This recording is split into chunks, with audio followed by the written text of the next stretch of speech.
விசாரணை எடுக்கிறது. இவன் இந்த சைடு போவே இல்லையா? இங்க போவே இல்லையா? அவன் இது வரைக்கும் அந்த ஏரியா போல. அப்ப என்ன அவங்க ஒரு இதா இருக்கிறான்? இல்ல இது தப்பு அவன் பண்ணி என்ன பண்ண போறான்? இவெல்லாம் ஒரு அதிகாரியா சார்? இவெல்லாம் ஒரு அதிகாரியா சார்? இவெல்லாம் அதிகாரிகள் லாய்க்கில்லாதவன் சார். வீரபாண்டி நகர் 1வது தெரு. அந்த வீரபாண்டி நகர் 1வது தெரு மட்டும் இல்லை சார், சுற்றி வந்து பள்ளம் தோண்டி வச்சிருக்காங்க சார். எதுவுமே மூடப்படல சார். இதை நம்ம வந்து ஜேஇ எல்லார்ட்டையுமே கேட்டோம் சார். குறிப்பாக பிரபுன்றவர்கிட்ட வந்து கேட்டிருக்கோம். அவர் தான் ஜெய், அவர்கிட்ட கேட்டிருக்கோம். இந்த மாதிரினா அவர் பண்ணுவான்னு சொல்றாரு. அவர் ஒரே ஒரு குறிக்கோளில் மட்டும்தான் சார் எப்பவுமே இருப்பார். அவர் வந்து பணம் மட்டும்தான் சார். எம்எம்டி மெயின் ரோட்ல ஃபுல்லாக சாலை கடை இருக்கு. அந்த கடை ஃபுல்லாக பணம் வாங்குறது அவர் தான். ஒரு தண்ணி வருது, ரோட்ல தண்ணி போயிட்டு இருக்கு அப்படின்னு சொல்லி கேட்டா கூட மறைமுகமா காசு தான் கேட்பாரு. அவர் காசு மட்டும் தான் குறிக்கோள்.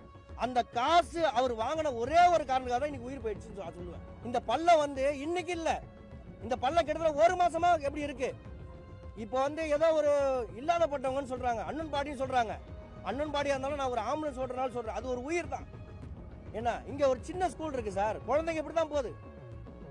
ஒரு மனிதாபிமான அடிப்படையில் அந்த பழத்தை மூடி இருக்கலாம். இப்போ உயிர் போன பிறகு அந்த பழத்தை மூடி இருக்காங்க. அதுவும் யார் மூடி இருக்காங்கன்னா காவல்துறை அதிகாரி தான் மூடி இருக்காங்க. இங்க எது நடந்தாலுமே கார்பரேஷன் யாருமே வரதில்லை சார், அதுதான் உண்மை. இங்க பாருங்க, எப்படியே போய் பாத்தீங்கன்னா அந்த வீரபாண்டி 1வது குப்பை ஃபுல்லா தேங்கி கிடக்குது. ஃபுல் அண்ட் ஃபுல் ஆக்கிரமிப்பு. இதுக்கு ஒரு பேர் நீங்க சுத்தி கொண்டு வந்தீங்கன்னா ஜெயிமா இவர் மட்டும் தான், யாரு பிரபு மட்டும் தான். நான் என்ன கேட்கறேன்னா, இன்னும் எத்தனை உயிர் போனா இதெல்லாம் நீங்க சரி செய்வீங்க? மெயின் ரோட்ல பாருங்க பள்ளம் வெட்டிருக்காங்க.